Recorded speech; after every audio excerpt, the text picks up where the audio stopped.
తగ్గిపోతుంది, భూమి విలువ పెరిగిపోతుందని మనం బిల్డింగ్లు కట్టుకుంటూ పోతే మనం ఏం తిని బతుకుతాం? అందుకే ఏ రైతు తన కొడుకుని రైతుని చేయాలనుకోవట్లేదు. ఇప్పటికే మన జనరేషన్ కి వ్యవసాయం ఏంటో తెలియదు. ఇంకా రాబోయే జనరేషన్స్ కి వ్యవసాయం అనేది హిస్టరీ బుక్స్ లో మిగిలిపోతుంది. ఒకప్పుడు రైతు ధైర్యంగా బతికేవాడు, కానీ ఇప్పుడు రైతు భయంతో బతుకుతున్నాడు. పంట వేయాలంటే నీళ్లుంటాయో లేదో భయం, నీళ్లుంటే పంట చేతికి వస్తుందో లేదో భయం, పంట చేతికి వస్తే దాన్ని ఎలా కాపాడుకోవాలనే భయం.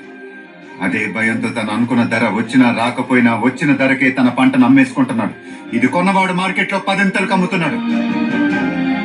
అంటే పండించేవాడు నష్టపోతున్నాడు, తినేవాడు అంటే మనం కూడా నష్టపోతున్నాం.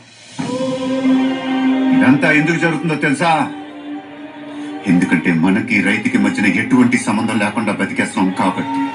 మీరు వేసే ఈ ప్రశ్నలు గవర్నమెంట్కేనా? కాదు, మనందరికీ.